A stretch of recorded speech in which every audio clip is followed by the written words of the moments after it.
Good morning. I wanted to talk to you guys today about a very special word that can shed a lot of light in our understanding of the great controversy, our understanding of the world, our understanding of what's happening right now in the world. And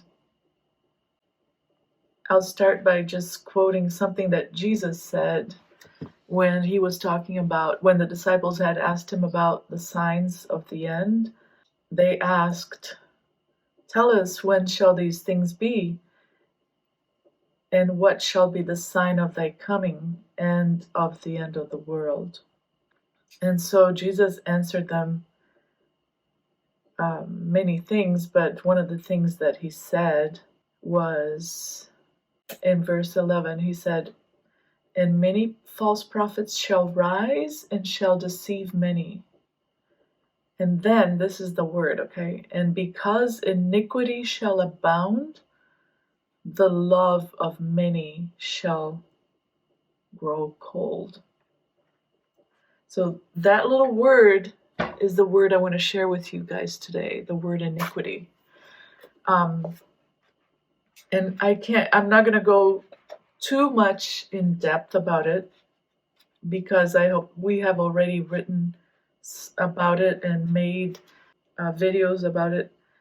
And so I'm going to direct you to those resources if you're interested in learning more. One of them is this book, God on Trial. In chapter 5, there's a whole chapter on that word iniquity. It will give you meaning of the Hebrew word. It will give you the context. Where did that word arise? How did Jesus use it? How does the New Testament use it? What is it? What does it mean? But it's a huge word. And the reason is because in Ezekiel chapter 28, 15. Okay, so this is a pivotal point in the history of the great controversy, because it says, "You were perfect in your ways from the day that you were created." So this is describing Lucifer before he rebelled against God, before anything had happened yet, anything evil or bad. So he was saying, you were perfect. And that word perfect is also extremely important to understand what it means. And then again, just another plug-in, that word is explained here. Oops, here. So you were perfect in your ways from the day that you were created till iniquity was found in you. So you can see that iniquity was the initial problem right there with Lucifer. Perfect till iniquity. Okay, so yeah, check out that word. Really, really important word. We'll put the resources in the description so that you can do your own research. In the New Testament, in Greek, the word iniquity is described by the Strong's Dictionary as, I'm opening it up here,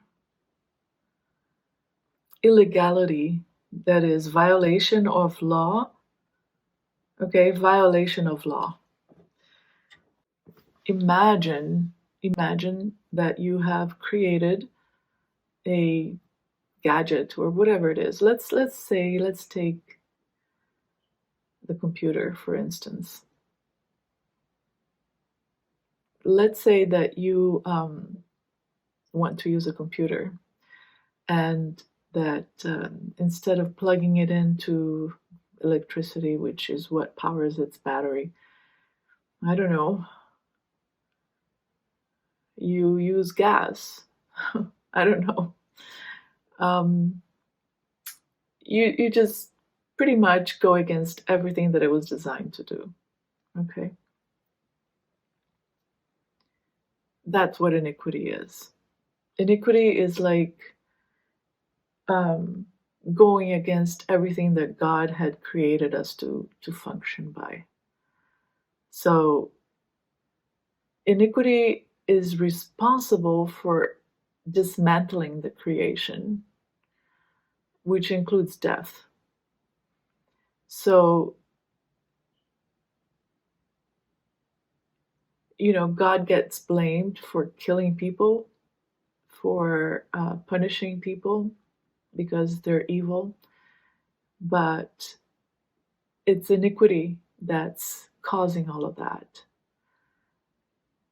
And that's why it's so important to understand this word. Because God had created everything according to a certain pattern, a certain, there were laws involved in everything, including moral laws, which is what iniquity is really related to. And so by altering those laws, by substituting it with another law, iniquity has managed to dissolve human beings, to break them apart, to disassemble what God had put together, and bring it down to a state of annihilation. That's what iniquity does. And we're living in the last days. Iniquity is abounding. But see, here's the thing about iniquity. Iniquity appears to be right to us.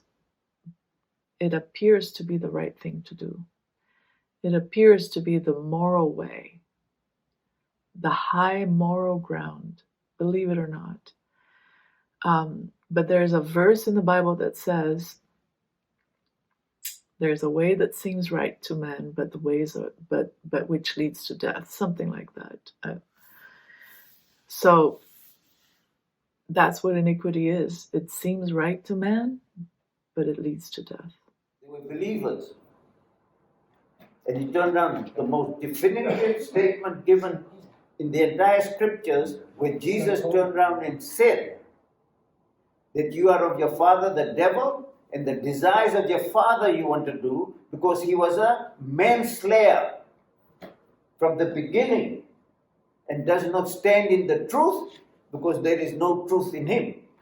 When he speaks a lie, he speaks from his own resources, for he's a liar and the father of it.